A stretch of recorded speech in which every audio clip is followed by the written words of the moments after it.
everybody, and welcome back to a new video and a new week at Oxford. We are starting term now. I think it's technically week 0 this week. Yeah, it would be week 0. Trinity is always a bit of a blur for what week it actually is. But yeah, this would be week 0, so it's sort of like the soft launch for term this week, I guess. But yeah, if you saw last week's video, I was in Paris last week, so we got back kind of late on Sunday. It actually wasn't too late. It was just like a long day of like travel and waiting around because we had to take like a weird route to the airport because the RER in Paris, like, it was partially shut down over the weekend, I guess, so we couldn't go like direct. We could have normally just gotten on at Luxembourg Gardens and gone directly to the airport on the RER, which is like a train, but it was shut down partway, so we had to get a train, transfer to another train, and then get a bus. But we made it to the airport, had to sit around there for a while, got on the plane. It's like a 40-minute flight, it's so short. And then we managed to catch the earlier bus from Gatwick back to Oxford, which was really good, because we got the 9:30 bus, so we got back like a little before midnight, I think, or like right on midnight. So yeah, really not too late at all, but I was definitely tired because traveling takes it out of you. But yeah, had a really amazing trip. It was a great time. I really enjoyed Paris. I'd never been before. Anika had been, but like kind of briefly. So she'd done like maybe like a day in Paris on her way to like other places, traveling with other people. So it was like the longest time that we'd both spent in Paris, obviously for me because I've never been before. But yeah, I loved it. I thought that the city was really nice. It's like it's sort of, like, it's spread out, but not in a way that makes it, like, unwalkable. Like, I find, especially the city center, like, found it very walkable. Like, we managed to do basically all of the major things the first day, in rapid succession, other than, like, museums and stuff, because you go to a museum and you spend, like, a few hours there. Like, when we did do the Louvre, we were there for, like, 3-ish hours, which you could have definitely have been there longer. You could have been there all day, but yeah, it was great. And like sometimes when people go to Paris and they're like being negative about it afterwards, they're like, oh, the city's so dirty. People romanticize it so much, but it just stinks and it's gross and blah blah. I thought it was quite clean, which I said that to Eloise, and she did say that like she can see a big difference like post-Olympics, because I guess they like really cleaned up all the buildings, because I had said maybe like, you know, because they'd been cleaning up the Seine and everything so that people could like swim in it, so maybe it like smelled bad before, I don't know. And she was like, yeah, maybe like a bit. And then also like they really washed a lot of the buildings because they're sandstone or whatever, so they like hold a lot of grime, but they washed them before the Olympics. So yeah, so it's probably like cleaner than it had been before, like seems cleaner. But I really liked it, and yeah, it doesn't feel like a lot of like that like urban density kind of thing. So I found it quite like a charming city. I really enjoyed it, would definitely go back. And yeah, have like, because I guess we were there, so like our days were pretty packed. I mean, our last couple days were quite chill, but I feel like we, you know, accomplished a lot in the time that we were there. So I would definitely go back and have like a chill trip, do the things that we didn't get the chance to do, like Moulin Rouge. We didn't make it up to the top of the Eiffel Tower, so I would do that. I'd book a ticket ahead of time and do that. Was really fun, and yeah, I would definitely go again. And Giverny and Versailles were both beautiful. I imagine even the gardens, like the bridge and everything, the wisteria, like later in the summer when it's fully like had a chance to grow in and everything, would be gorgeous. But even now, like kind of the start of the season, it's still like stunning. So I think that's definitely like worth the trip. And yeah, you're gonna go and it's gonna be full of people, because it's the kind of thing that's like always full of people. Especially we went over like the Easter break, so like kind of peak tourist week, but like during peak tourist season it's gonna be busy. But I feel like it's kind of set up okay. Like you're walking the paths and lines and everything, and it's crowded, but it didn't feel like insanely packed or anything. So I thought that it was good. And we went with like a tour group, so we went with City Wonders, and I think that it worked out quite well because like some of the stuff I've been reading, it said like don't try to do them both in one day, like it's gonna be way too much. And it's a long day of like mentally, because you're seeing a lot of stuff, but I think that like the amount of time you have in each place is fine. Like definitely could have spent longer in each place if we'd wanted to, but like I didn't feel that we were rushed in either on either tour. And like Giverny, you go through on your own basically, so the tour guide kind of gives you like an overview of Impressionism and art history and a bit about Claude Monet's life and the estate and everything, which he'd kind of like built it up and like really curated it himself. So every room in the house is a different color. The house is really beautiful. And apparently he like he was good friends with the president at the time, and he was like, yo, my garden's not getting enough water. Can we divert the Seine to my house? And the president was just like, yeah, okay, seems reasonable. This is crazy. So he diverted the Seine to support his Japanese garden, I guess. But yeah, so that was a cool story. I'd known more about like the Impressionist movement, I guess, from like some art classes that I took in university, more than I did like specifically about Monet. Like I was familiar with Monet's paintings, but not that much about his life in general. So it was interesting to learn like a bit more about him, especially that like he grew up quite wealthy, and then obviously he went through a poor phase, as all artists must. But that was quite interesting to me that he'd grown up with like a lot of privilege in that sense, and then like, yeah, it was just like his trajectory was interesting.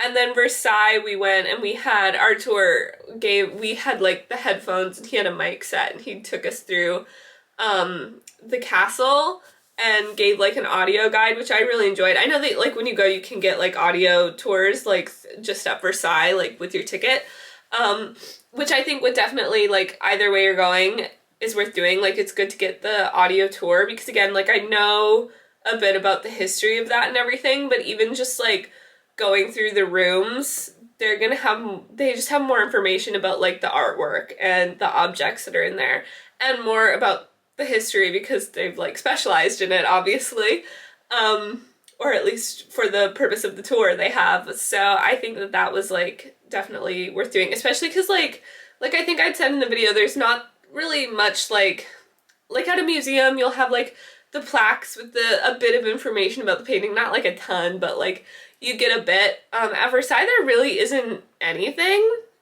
So you kind of know what the rooms are intuitively. Like, obviously, a bedroom, you can recognize what it is. But, like, seeing the sitting rooms and the rooms at the entryway and everything, like, yeah, you kind of intuitively know what it is as you're going through.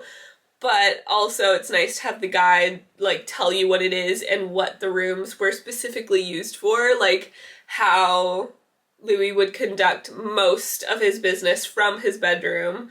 And so like this other room was kind of the waiting area where people would line up like all morning, that kind of thing is like interesting to have.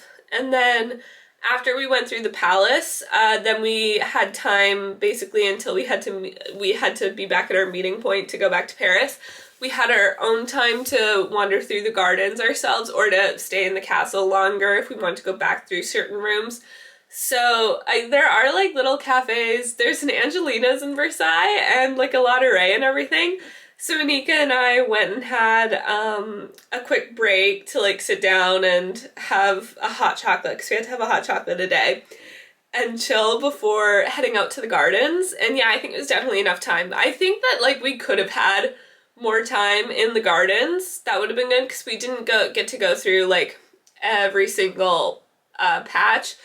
But like part of that is because the lineup at Angelina's had been so long. Like we went to the cafeteria part, so you're just supposed to like go up and order at the counter.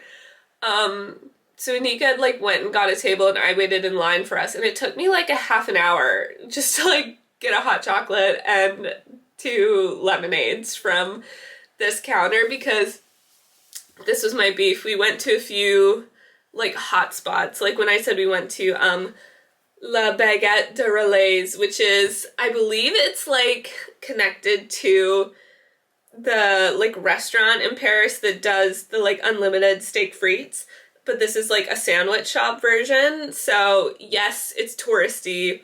I don't care. I am a tourist. It's fine. So we've gone there and gotten that, and like, long story short, I feel like a lot of those like food places we went not run efficiently. I was like, you gotta maximize your time. Angelina's, you're all making one thing. Everything is like pre-made. You've got the pastries all made. The hot chocolate is made. You just have to pour it. Like, why is this taking so long? They have like one person running the booth and then going and getting each individual item, and like things just aren't arranged to be optimized. I was like, let me get back there and organize this for you, because the ordering systems, whenever we went to those places, made no sense. I was like, let me get in there and sort this out. So that was like, those were the only queues that were a bit annoying, because we did have to queue for a lot because we hadn't pre-booked tickets, but honestly wasn't a big deal. The only ones that felt like, oh, this is a really long line, was the couple of food places, and not every single one, but just kind of like those 2 were the weird ones where the lines were just kind of odd. Like at the baguette place, there's supposed to be an ordering line and then a line to wait for your order, but like it was like so queued up on the sidewalk, but they only had like one person kind of managing the front, and so it just like wasn't really working, and people were lining up in the wrong spots and cutting in line, and like it was just a bit of a madhouse. So those were the only food places that felt like, ugh, this is an annoying line. And then the Eiffel Tower line was really long and didn't feel like it was moving as much, and then the fact that like they just kind of periodically don't allow you, like they close the top, so like we'd waited in line for I think about an hour, and then finally we're at the front of the line and they've closed the top and stopped selling tickets, and then you're at the front and you can't buy one to get to the top for like when they do reopen it. You have to like just decide whether, okay, I'm just gonna like say whatever and just do the second floor, or you have to like leave and then queue again later and hope that it stays open by the time you get to the front. So that's why I was kind of like not super keen on waiting again to go line up. Like Anika and Eloise were both like, we can go again and like queue. And I was like, I don't think it's worth wasting like an hour plus when we're not even like guaranteed that when we get to the front we'll be able to go up. I'm sure it would be like an amazing view, but also part of the point of the Paris skyline is to see the Eiffel Tower. So it's definitely like something I would do, but I was like, we've waited in this line once. I don't want to like bother doing it again, I guess. So it was like, okay, but yeah, those were the only cues that were irritating. Otherwise, like, I'd say it was fine. Like, I think our longest one other than that was like maybe 20 minutes, half an hour, but like you're in a beautiful location still, so it doesn't feel like it takes that long. Like the Notre Dame one was the one that looked like it was going to be the longest, and I swear we were not in line for more than 10 to 15 minutes because it's constantly moving, because people are, yeah, just going in, and then it's like a steady stream of people walking around the cathedral and then going out. So it's just like a constantly moving line. So if you go and you see the line and it's lined up across the bridge, don't be too intimidated. It's probably not going to take that long in the grand scheme of things. But yeah, had it like a really amazing trip. Would definitely go again. And yeah, now back in Oxford. So I've got all of my things up that I'd gotten. Excuse my messy desk, but I have my snow globe there. And then my board is getting so full, but I like arranged all of my tickets there. And then I kind of like don't have any more room on this right now. So I started moving some of my other postcards up here. So this one is of the Hall of Mirrors in Versailles. This is another Versailles. This one was Marie Antoinette's bedchamber, I believe, or like the Queen's bedchamber. I'll have to double check that. Yeah, I don't think that that one was Louis'. Phantom of the Opera, Palais Garnier. And then over here, I've done my massive Monet collage of all of the Monet postcards that I got by my mirror/window. So I love them. Not totally sure about the arrangement that I have them in right now. I don't mind it, but we'll see. I'm gonna like sit with it a bit and then decide.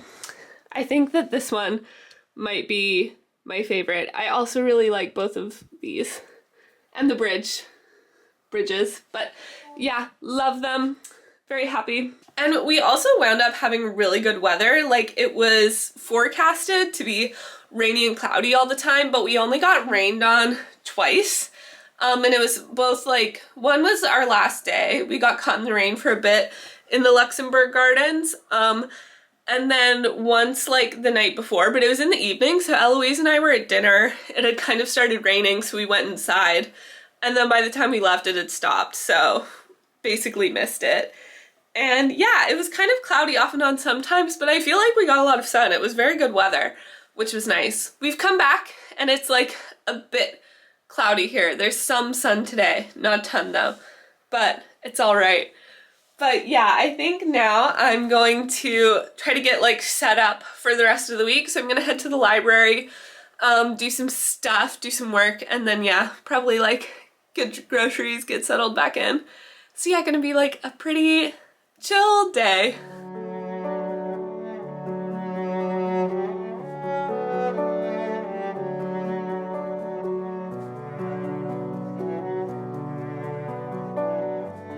Hi everybody! So I feel like yesterday was probably quite boring, so I apologize for that. I'm very distracted by the fact that my hair is actually big. I'm really enjoying it. I just took my heatless rollers out, so it probably won't last, but I'm riding high right now. But anyway, yesterday was probably pretty boring because I did some work here. I went to the MCR and actually like got some stuff done there, and then was also just gabbing with some of the people inside there. So yeah, had like a nice, chill, semi-productive afternoon. Went around Pembroke. It looks like they're doing like some works in the quad. I'm not really sure what's going on. There was like a bunch of like scaffolding stuff up, so that was cool. What else did I do? I went around a bit. Yeah, not a whole lot. I came back here, was reading. I started watching Good American Family on Disney Plus, which it has Ellen Pompeo, and it's like another Natalia Grace thing. Like that movie Orphan was loosely based on that story, but it was like turned into a horror movie, which is like, there are a lot of movies that do that where they're like horror movies inspired by real cases, but then like which is always a bit strange, especially this one, because it's literally just about this like child that was abused. If like the story that because it's the one about the story where the parents like adopted this child who had a really rare form of dwarfism, and then from the Ukraine they adopted her when she was a bit older. I think she was like 7-ish, and then they were saying that she like was dangerous, she was threatening them with knives, she had all of these issues, and that she was actually, they said that she was actually an adult, and they had her age legally changed from 7 to 22, and they just kind of like abandoned her in her own apartment, so the 7-year-old was just like living on her own. And then she got taken in by another family who also turned out to be abusive before being taken in by like a third adoptive family, or like almost technically a fourth, because I think that the original family, the Barnetts, adopted her after another family had reversed their adoption of her, basically, because like often a lot of those kids from those situations do have behavioral issues when they're older because they've been in such like unstable, unsafe environments. So then yeah, so then it's like kind of strange to turn into a horror movie and have like her be the villain, but that is like a creepy story if you adopt someone that like you think is a child and then it turns out to be an adult. That is a good horror movie premise. But the fact that it's like based on this actual girl's like life is a bit sketch. But I started watching the show. I haven't seen Orphan, but I started watching the show.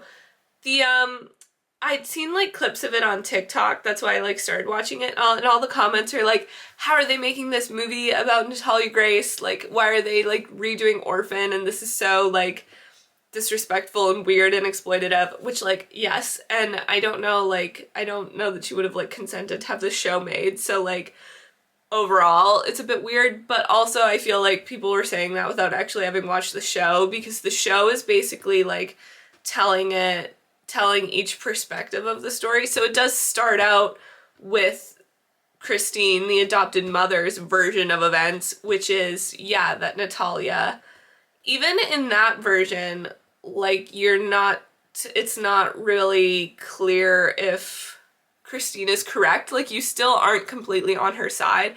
Like, yeah, Natalia seems like a problem. Like, she is having issues, but you're also like, Christine might be crashing out a little bit about this. But then you also get like Natalia's point of view after, once they like abandon her in her own apartment, then it like is switching to Natalia's story, and that's like telling more of the actual version of events and like what she went through in the Barnett household and everything, which I think they did like a good job with that, because I really liked some of like the subtle things. Like in Christine's version, for example, she like doesn't swear, she just goes like, dang it, whatever. Like she uses those very like wholesome swear words basically to like not swear, to like make her seem like this perfect like American like wholesome Christian woman.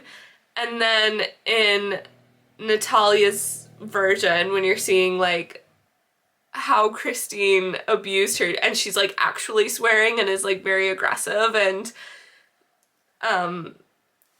hard on her, I think that was like a cool like subtle sort of like storytelling method. I really enjoyed that. So yeah, I think that like, I think it's doing good. Not all the episodes are out yet, but yeah, I think that so far I find it intriguing anyway. But yeah, so I watched some of that last night. Today I'm invigilating for Pembroke over the next couple of days, so I had to do just like a right to work check with the university, so basically just like confirming what the limits are on my visa. So for most visas, at least I know, like, but for students here from both Canada and the States, you're allowed to work during term time, but it's like limited to 20 hours a week during term. So yeah, basically just had to like confirm that with the university. So I had to have like an online Teams meeting. I think it's just like, I honestly don't know what the point of it was, because we were on the call for literally like 30 seconds. I don't know if it's just to like see you and confirm that like your picture is you, or like what the deal is. But yeah, so I had to do that today because I'm going to invigilate over the next 2 days. So basically like they'll get grad students to supervise exams essentially. So yeah, I just have to like sit in the room while people are doing finals. So it's yeah, it's like the spots go fast. Like last year I'd emailed a couple of times when they like sent out a call for it over Pembroke, like just the mailing list, and I was within like 5-10 minutes, but they still had all the spots had gone. But this time I just happened to be on my email as soon as it came through, so I got the spot. Because yeah, it's like just like a nice like chill way to like make some money, I guess. So yeah, I'll be doing that over the next couple of days. I get 4 sessions, and there's 4 total, so I get to sit for each one, which is nice. Yeah, so I had to do that this morning, so I've just been plugging away at some stuff here, doing readings. I do think that I'll probably like have lunch here, whatever, and then I don't know if I'm gonna go out to like work somewhere, or if I'll just go for a bit of a walk later, to get out of the house and everything. It's not that nice outside today, so we'll see. But yeah, that is my long-winded catch-up. I thought I'd show you my outfit. I thought that it might be too crazy with the pattern mixing, but my mom said it wasn't, so it's not. So yeah, this is what I'm attempting for today. I never know how to dress here in the spring because like it's warm, but it's also not. But I'm too hot and then I'm too cold, so such is the struggle. So I was bored, so I came to TK Maxx and they had a bunch of spring dresses that seemed cute, so I tried them on. I don't know if this one's giving Little House on the Prairie. I'm not that mad at it though. This one's perhaps a bit too close to my skin color, but I think is a better shape.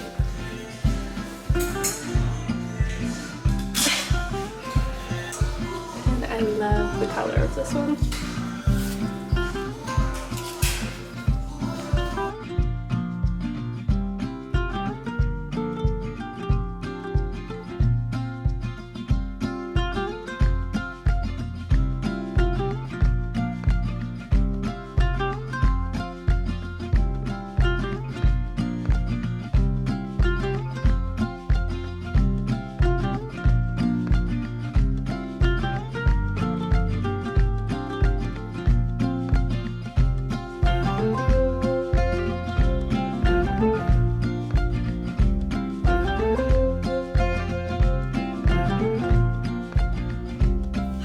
I'm back now, so as you'll have seen, I like cut through the mall, went into TK Maxx. I also got a pair of jeans at And Other Stories, which I'll show you in a second because I tried them on the other day and I didn't know And Other Stories did extra long denim because I'm like about 5'10"-ish, so I'm tall. And I have tried on jeans in there before and I've liked them, but they are just always like a bit short. But I like randomly tried these on the other day and they were an extra long length and they looked really good. And I never like find jeans that I like, so, and I felt like they were like a decent price for jeans because jeans can be so expensive. And you get 10% off if you're a student at And Other Stories, so I did get them, so maybe I'll show you them next time I wear them, which will probably be at some point this week. But I also figured I'm doing some invigilating, like I said, so I will be getting paid. Might as well spend my money before I have it. Not really, but you know. Yeah, and then I just wandered around a bit. Yeah, tried on a couple of dresses in TK Maxx. I didn't get any of those or anything, but yeah. Just took a break, and then I came up and around the high street and came down to the Independent Cafe. And I read a couple chapters of Bluebeard's Castle, which I'd started on the flight to, what is that? Oh, sorry, it was just something weird in my viewfinder. Which I started on the flight to Paris, and I posted a reading update on, or I will have posted a reading update on TikTok by the time this is up, so you know, if you're interested in seeing that, check out my TikTok and Instagram. But it's just like, I'd said, like, it's just like a bit weird so far. Like, I don't really know what to make of it, mainly because it's like both trying to be a period novel and a contemporary, and it just doesn't make a ton of sense in that way, like the setting and the pace of that, because everything about it is very much like Du Maurier gothic romance, and it's like sort of like the main character Judith, she's really obsessed with like the 1930s and the 1940s and that kind of era of like film star and gothic literature, that kind of thing, which is cool, but then everything around it is also that kind of aesthetic, like the house, all the clothes that she's buying, the stuff. Even her mother and her sister are supposed to be these like famous models, and they feel more like models or like the film starlets of that kind of like old Hollywood, like glamour, those kind of days, but like really they'd be supermodels of like the 80s, 90s, maybe like early 2000s. I don't remember when this book came out. Okay, this came out in 2023, and I think it's supposed to be very like as when the book is written, so I thought this was maybe like 2013 or something, but it's 2023, so it just doesn't make a ton of sense in that way. Because yeah, the sister and the mom, like the sister is a bit older, I guess, so the main character is 26, so the sister is like 28, 29, I think. She's a few years older. So she would have been really famous, like, yeah, 2010s, the mom probably the 90s. So doesn't make a ton of sense. Like just the style of celebrity that they seem to be. And it's just like a bit, it just makes the book feel a bit off because everything feels like I am in the 1940s. And then randomly someone will have a smartphone. So those kind of like contemporary references get pulled in a lot more sporadically, and even like the type of parties that they're having, and like he's supposed to be like a member of the peerage, or he's saying that he is, but we as the reader know that like he probably is scamming her, or seems to be maybe scamming her. She's also like supposed to be very old money in the States, which I don't know, maybe like that's the vibe of them now, but like it just doesn't make, like the way that their sort of community is functioning feels like it should be older than the period where it's actually set. And then it's just like the style of writing, like I'd said on my update that like some of it works, like some of the melodrama of it really like helps you get a sense of Judith's unreliability as a narrator, because she's both, she thinks she's extremely self-aware, but she's really not. And so you can tell she's very like dramatic and sort of has this like victim complex and also a martyr complex. Like she's gotten very into Catholicism, but like the sort of like aesthetics of Catholicism. And she says that she like really identifies personally with Christ. And she got like really obsessed with the Virgin Mary, and she thinks she's like witnessed all these miracles, and she thinks she's had a stigmata before, which she kind of just like mentions briefly off the cuff and is like, yeah, but I kept like talking about it being a stigmata and I was nearly committed, so I had to like say that I just like scratched myself.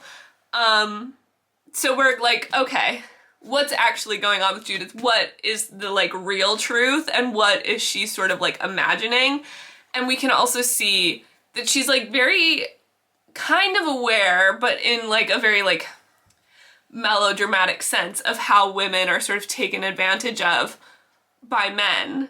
But she can't see that that's what's happening to her, or seems to be what's happening to her. She's like rationalizing it in her own head, but is like also at the same time is kind of aware of her, Gavin, of her husband being like a bit shady. So it's just like a lot of like odd contradictions, and I think some of like the dramatics of the writing really works with that and helps like communicate that really well. But then there are other moments, like especially at the start of the novel, where I was like, I can't tell if I'm laughing at the book or with it. Like I said in the video, there's this one line where he's like, "I'm a man," he said in the manliest tone I'd ever heard. So just sort of like kind of silly turns of phrase that like, is it intentional or is it just kind of like bad writing? And it really, like either way it's kind of funny, but if the book is like in on it, that sort of changes the tone of the humor. So yeah, it's like a very interesting read. I'm just not totally sure what to make of it yet.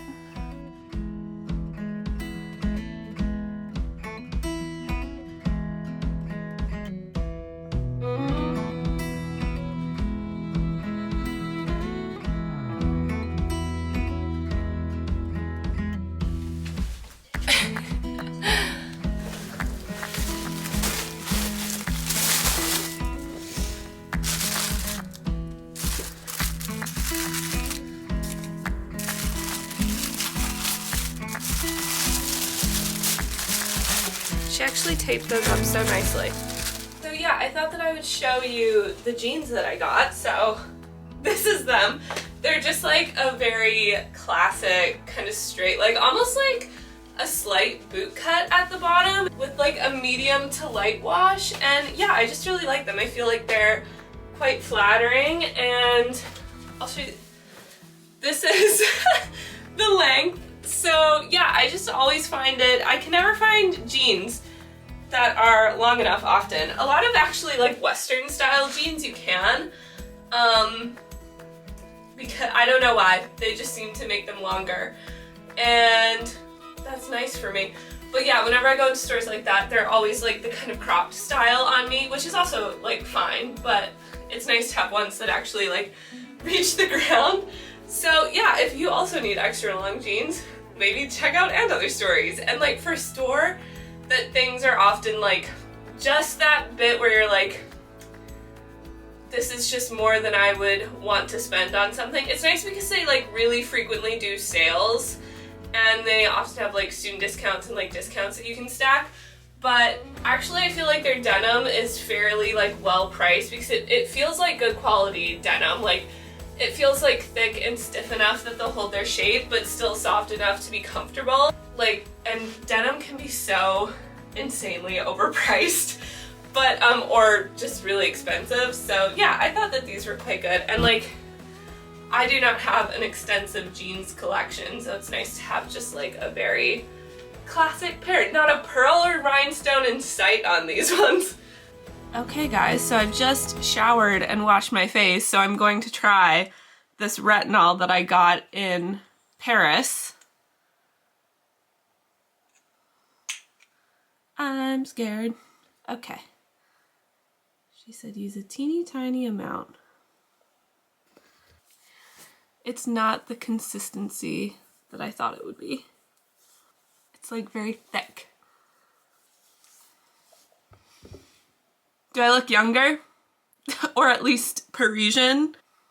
I don't know, we'll see. I'll have to remember to put on sunscreen tomorrow. Remind me to do this every Wednesday from now on. I'm gonna try to do it once a week. My skincare routine is very basic. I use cleanser and moisturizer. And this is actually like one thing that I do repurchase. Like, I've gotten it a few times. Because usually like I use a cleanser and a moisturizer, and then when I run out I buy a different one because I like trying new ones. And my skin's not, like, it's sensitive but not sensitive in that way. Like, it doesn't usually like react to products and stuff, and usually I buy things that are like more gentle. But yeah, this is the Paula's Choice exfoliant that everyone loves, and I really like this. It's like the one thing that I feel like does make a noticeable difference on like blackheads and everything, which is kind of like I don't really break out a lot, thankfully, but like that's kind of my one skin thing that I do get, and like sometimes some texture and stuff. So this is really good for that. I accidentally bought the mini. I thought I was getting like, I thought there was a small size, the big one, and a mini, and I thought I was getting like a small one, but I got the mini one. But that's okay. This actually like, I think stretches quite far, because you don't like really use that much, and it's like a very thin liquid. But yes, that's what I am doing. I've never used retinol before, so we'll see how I get on. I'm hoping that my skin doesn't freak out, because that would make me sad. But I also don't know, I'm just giving it a go. I feel like 25 is when they kind of like, around your mid-20s is when they're like, you should start using retinol and like anti-aging stuff, because it's like anti-aging, not age reversal. I don't really know. I haven't really noticed a lot of fine lines on my face. I'm sure I have them, but like when I look in the mirror, I just think about how pretty I am and then carry on with my day. I'm not like looking at my face that closely, I guess, so I haven't noticed anything. I'm sure I have it though, but yeah. Retinol's good, I guess, so giving it a try. Megan actually texted me when she watched my video where I got it, that when she was doing her research into retinols, this one came up a lot, but you can't really buy it in Canada. But it's, yeah, it's supposed to be a good one, so hopefully it's gentle. Then it said to like let it soak in, so I feel like it's in, and then I'm gonna use this Avene cold cream, which I'd also gotten in Paris, and this one I've been using since I got it, mainly at night, and then I'm using like the Bioma that I got as a moisturizer when I ran out of my other one. This one I just bought because I feel like I'd heard people say that this brand was good and it was cheap. So that went into the decision making for this one. This one I'd also heard was really good, and I feel like this would be kind of like hit or miss for people on if they'd like it, because it does like feel quite heavy. Like you can really feel it on your skin when you first put it on. When it like comes out, like it doesn't look that thick, but then you put it on and like it does kind of, like you can tell that it's being absorbed, but it does like sit on the skin. Like I don't know like sticky isn't really the right word, but like kind of sticky. Like you can just feel it. But it is like very moisturizing. Like even on the tube, I think it says for like extremely dry skin, which for very dry skin maybe. Yeah, for very dry sensitive skin, which I have like, I would say more combination skin. And it had been like feeling kind of dry the last couple of weeks.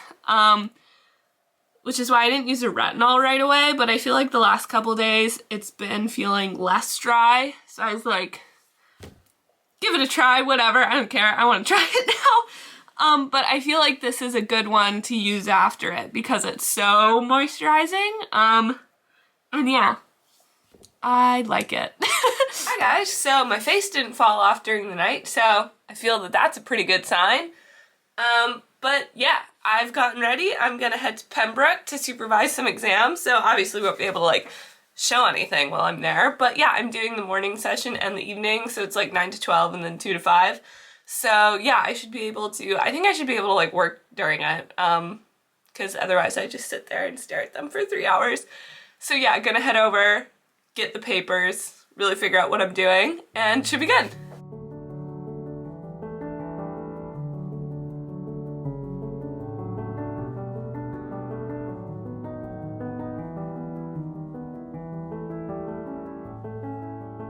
Hi guys, long time no see, because it's actually Friday evening. I feel like the lighting might be a bit crazy because the sun's just kind of setting, so it's very bright right now. But yeah, didn't really show anything the last couple days because just been supervising collections, which I think is maybe the easiest way I've ever made money in my life, because we literally just like set out the students' exams and then study, read, play online Scrabble for like 3 hours while they write them, and then we are done. So I did, today and yesterday, I did a session in the morning and a session in the evening.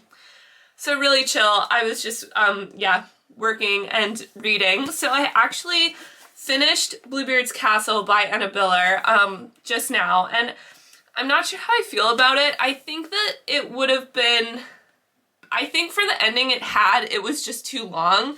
I think it would have been more effective had it been like 200, 250 pages, but at 400, it was just way too long because like, Judith's POV is interesting because she's like basically in a psychosis for the entire book. Like it's very cyclical thinking. Like she's constantly like, oh, Gavin is probably trying to kill me, or he's really sketched. These are like bad things.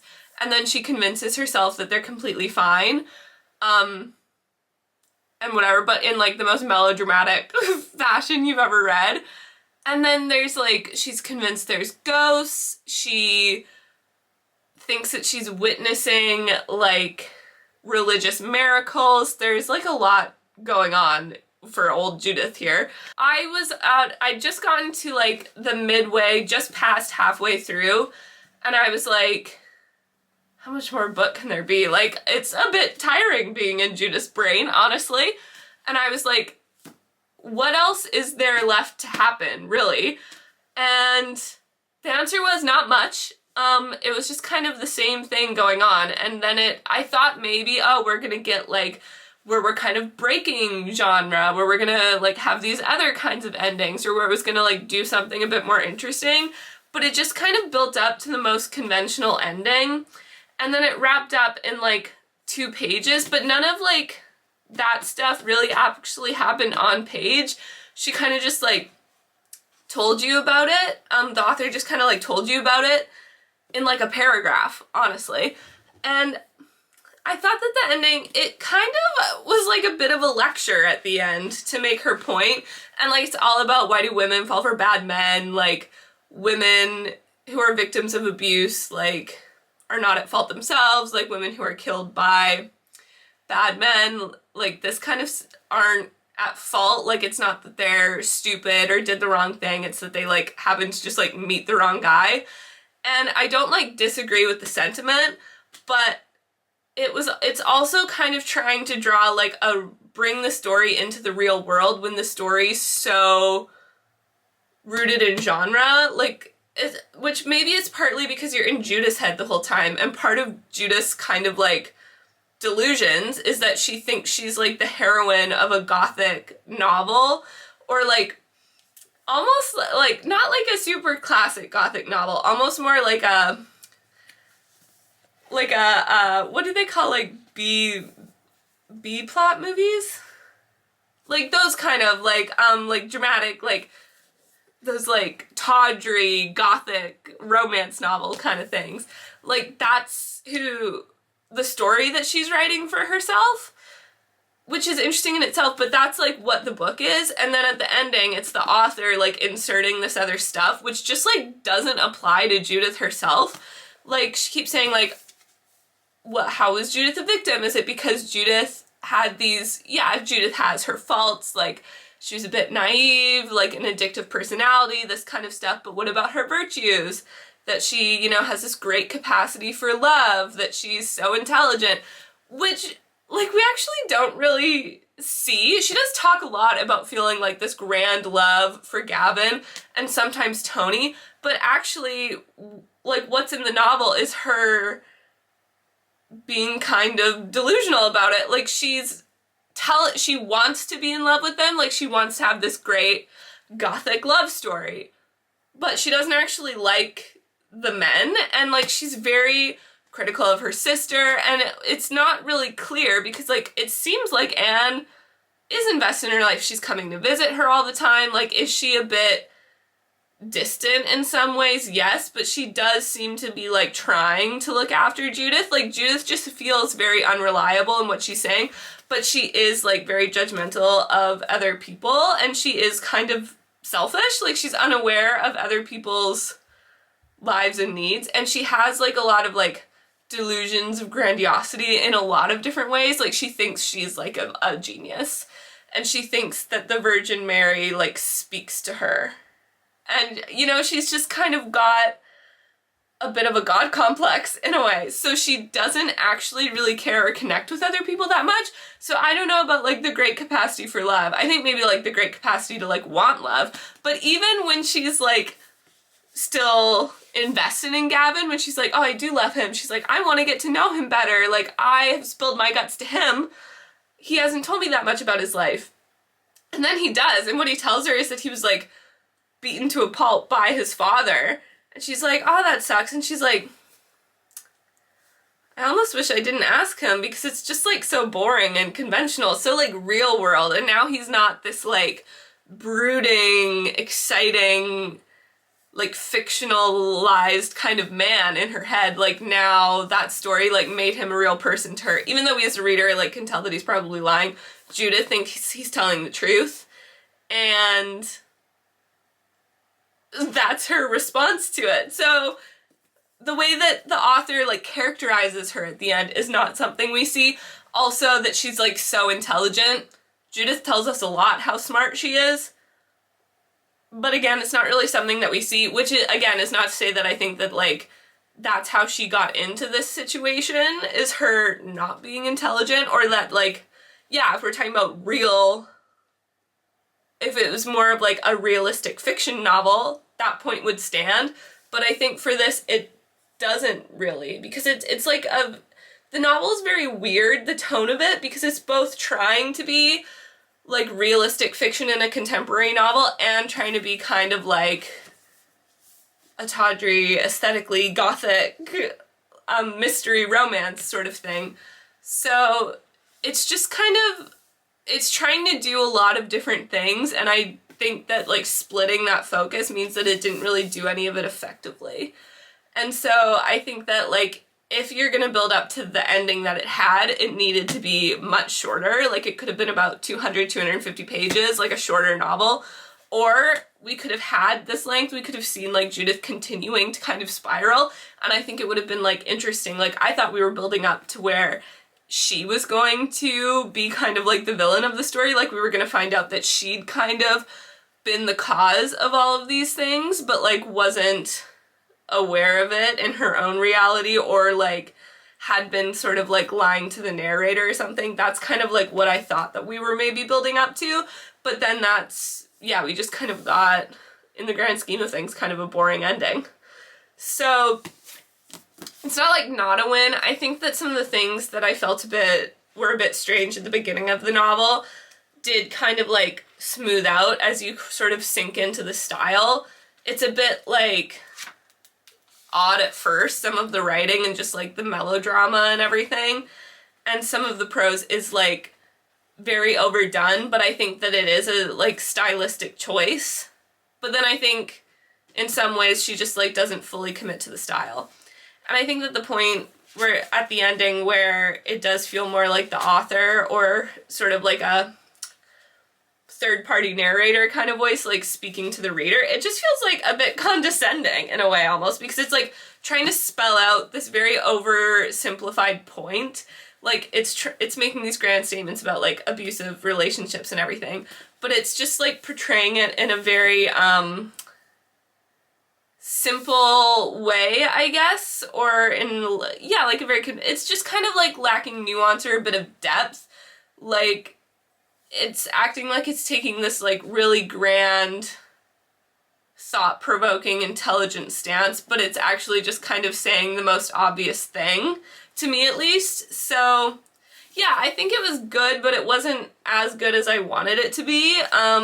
But yeah, I don't know, I feel like I need to like let it sit to more fully formulate my thoughts. But I finished a book, so I'm happy with it.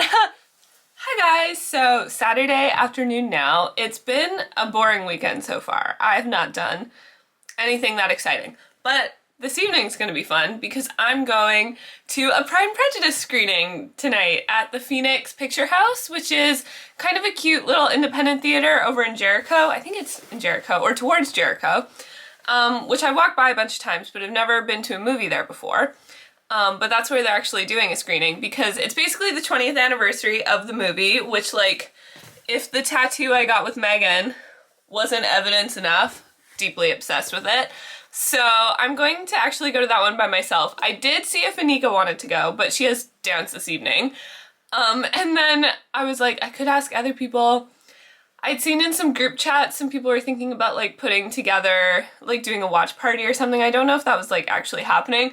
But then I was like, I don't know if I can go with other people because everyone's opinions will annoy me. Because even if they agree with me, I'm like, no, that's my thought about it. And if they disagree with me, then I'll obviously be mad. So I will just go alone and enjoy the film. But I'm really excited. Love Pride and Prejudice, obviously. I like the movie more than the miniseries, perhaps, which I think among literary people is a bit of a hot take because everybody loves the miniseries. Miniseries is good, and like, I don't know how I feel about the new Netflix one because my thought is like, we already have a miniseries and we have a movie, and both are like perfect adaptations for their format. So why are we making a new one so close to when those ones came out? Like, neither of those is that old. And this is my thing with remakes. I think that if the original was good, like if the original was bad and then they're remaking it and like making a better one, okay. But those ones, like the miniseries and the movie both have like cult status, like people love them. So they're like the most popular, well-known Jane Austen versions. And so why are we making remakes before the original cast is dead? I think that that should be the benchmark for a remake unless, yeah, the original was really bad or you're doing something different. Or if there's only a movie and you were then like making a mini series or vice versa. But we already have both. Do the other one. Make like even, I love the Sense and Sensibility movie. I could see people like having remade that or making a mini series of that because that's like probably the second most well-known one, but I would say like doesn't have quite as much aplomb about it, you know? So I will probably watch the miniseries, but we'll see. I don't know. Don't know how I feel about it. And the casting, all of those people are like incredible actors, but I just don't know that I see them as those characters, you know what I mean? Like I feel like they don't fit how I think about those characters. But I mean, they are all really good, so they'll probably do a great job, obviously, but you know.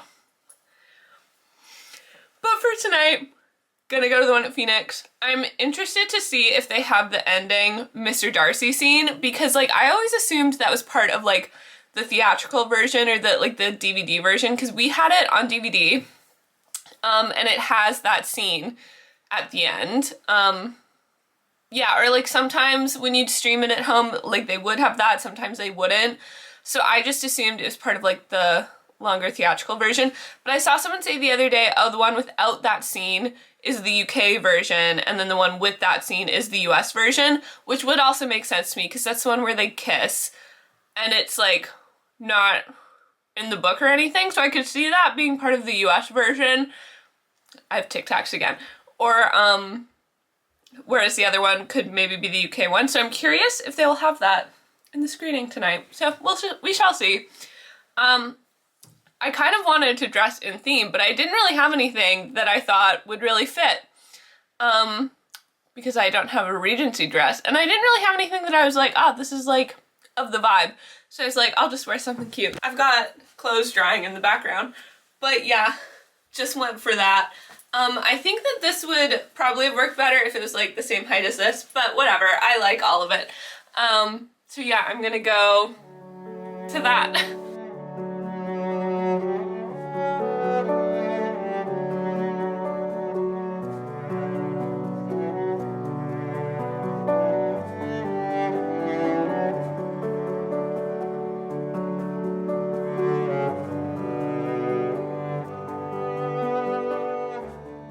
I was just really bored, so I left the house way too early. So I went to, what's it called, Superdrug, because I like needed a couple things. So I went there first, and I thought I would kill more time there than I did. So I just started slowly wandering. I went in that bookshop, which I've never seen before somehow. I don't know, I mean, to be fair, when I come to Jericho, it's usually to like go to a pub or something, so it's like probably closed then, but I didn't know there was a little bookstore there. But it was really cute. It was a lot of like historical books and stuff, a lot of fiction. Very cute edition of Pride and Prejudice actually for like £4. And then I walked over to the theater. There is a charity shop right across, so I went in there, but it's like quite small, so I couldn't kill a lot of time in there, so I just came over. When I was looking at tickets, this was like almost completely booked up. I'm the only one here. So yeah, got here like 30 minutes early, so get to chill. Hi guys, so it is Sunday now, but yeah, went to Pride and Prejudice last night, which was really fun. And I went alone, and I'd seen like when I bought my tickets, it had been mostly sold out, so I was like, it's gonna be me and a bunch of people. But actually the girl next to me had also come alone, so we chatted for probably like a good 15 minutes before the movie had started. So that was nice. Met new people, and it was quite fun. And yeah, they didn't have the ending scene. So I think it is, like, the UK version doesn't have that scene, but then it's kind of weird because, like, I have watched Pride and Prejudice on, like, different streaming services. Like, I think I've watched it on both Netflix and Prime, I think, and they didn't have it either, and those were, like, the Canadian or the US versions. I think Canadian, but I'm pretty sure the Canadian one has, like, basically all the same shows as American Netflix, or, like, Canadian Netflix would, I assume, have had, if it had like one of the versions, it would have had the American version of Pride and Prejudice over like the UK version.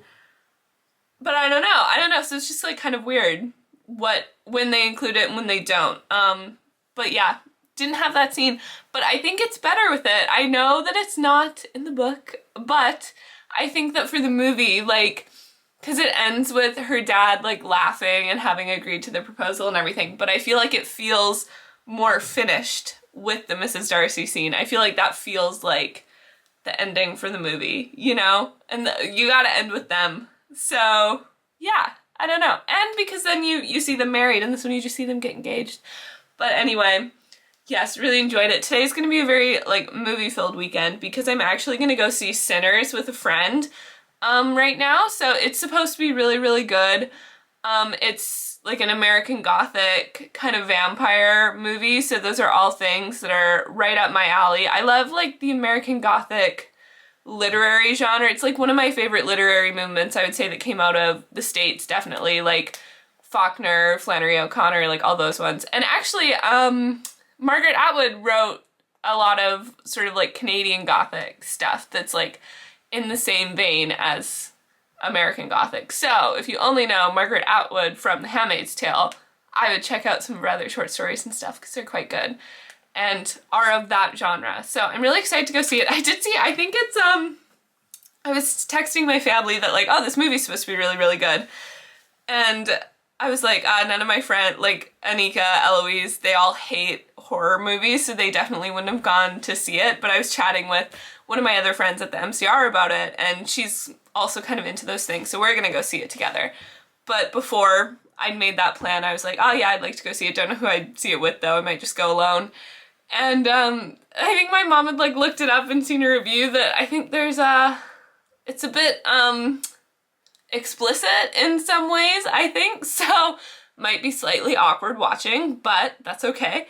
Yeah, I think it's supposed to be really, really good. The music's supposed to be amazing too, so I'll let you guys know what I think. But yeah, last night I went to one of the older cinemas in Jericho, which I really, really liked. Actually, the seats were super comfy, like low-key comfier than the Curzon seats in Westgate, which they had. There's that cinema in Jericho. There's another, like, I think it's maybe the same company as the one that's in Jericho in Cowley, but apparently the Jericho one's nicer. That's what the girl that I was talking to last night told me. And there used to be an Odeon on Corn Market, and I've been to it twice, and it was actually kind of disgusting. Like, it was cheaper, but like, I'm not that mad that that theater is closed because it was quite nasty, to be honest. But the Curzon is like nice and clean and everything. And the seats are okay. Like, they're not amazing, but they're fine. But yeah, that's where I'm gonna go see Sinners this afternoon. So I will let you guys know what I think.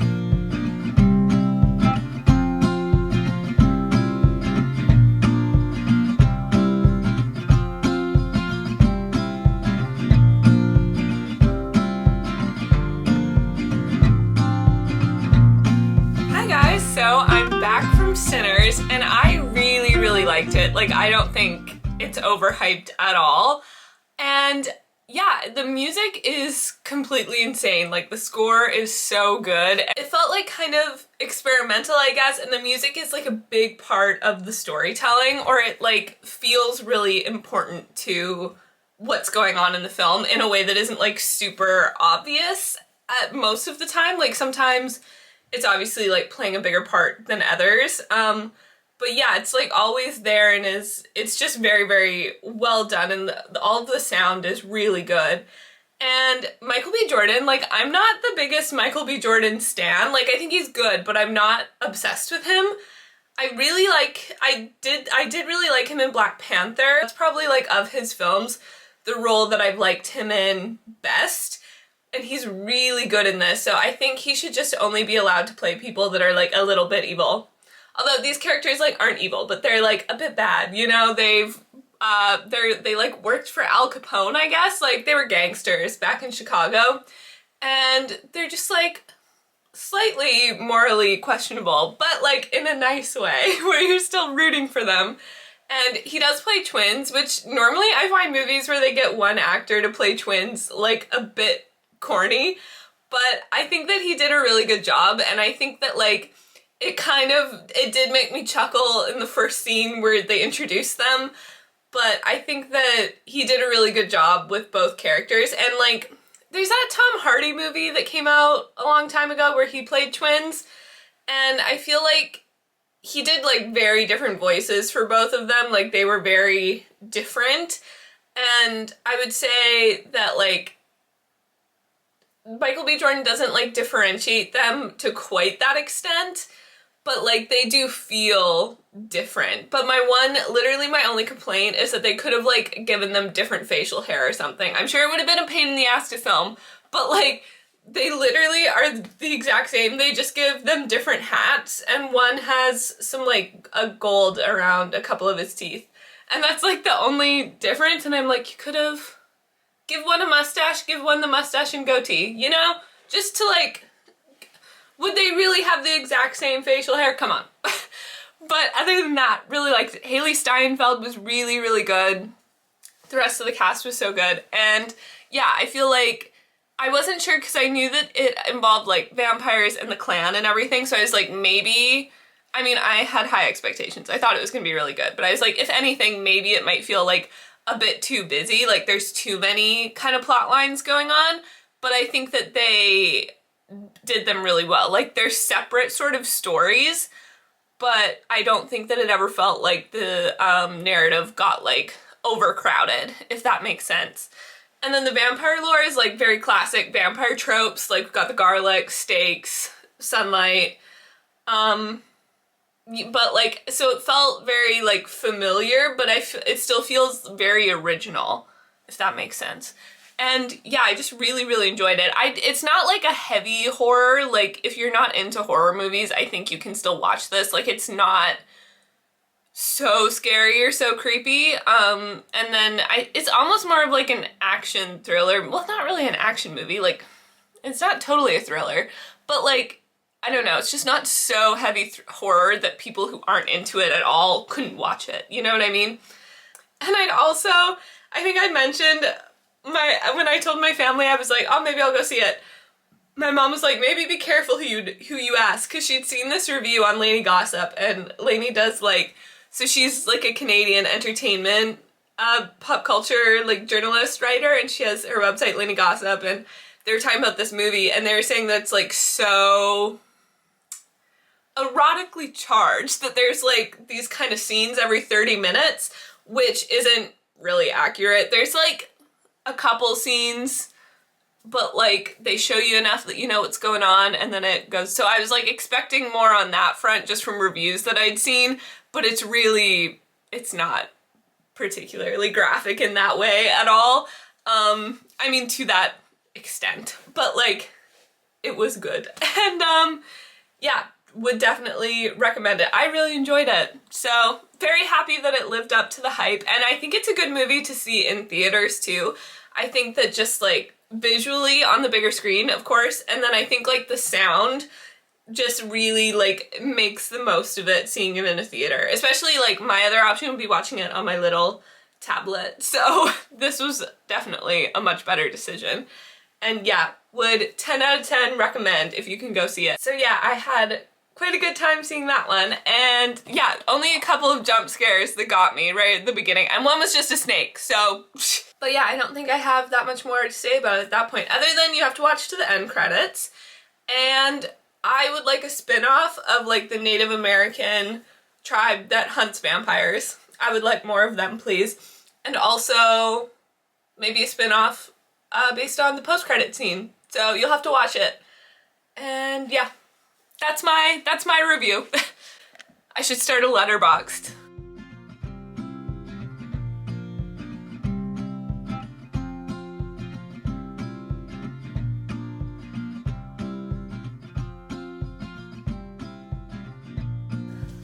Hello again.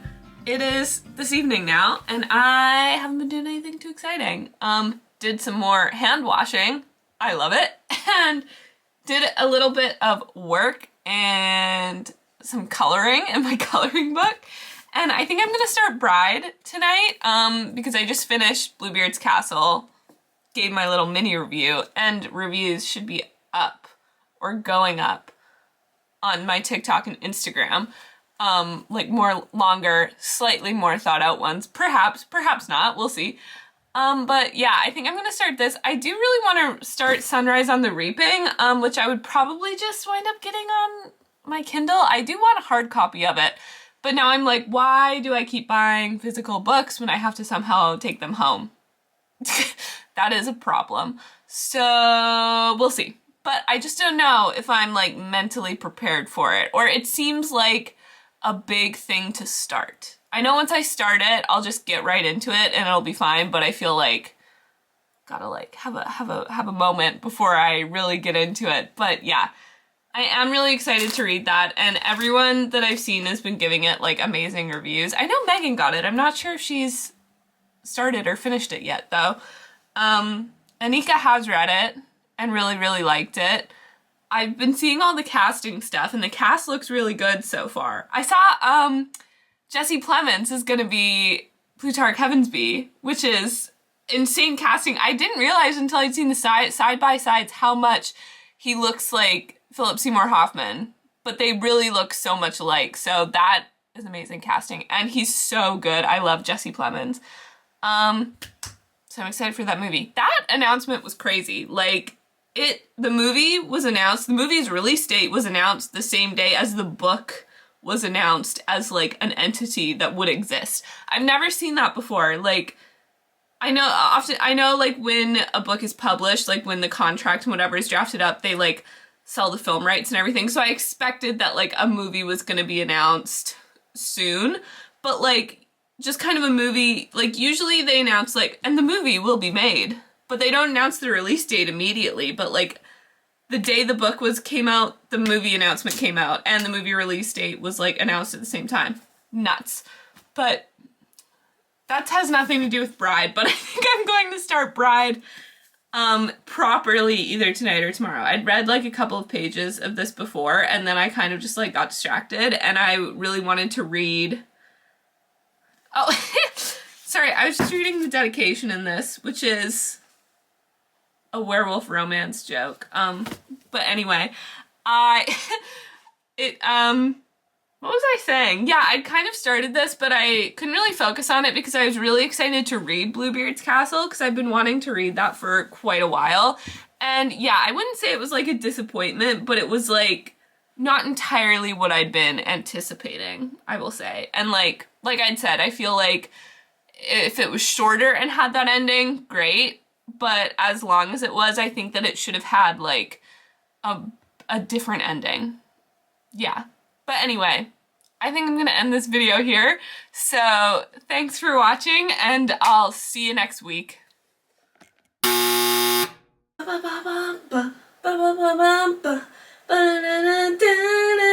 My hair is really hairing today.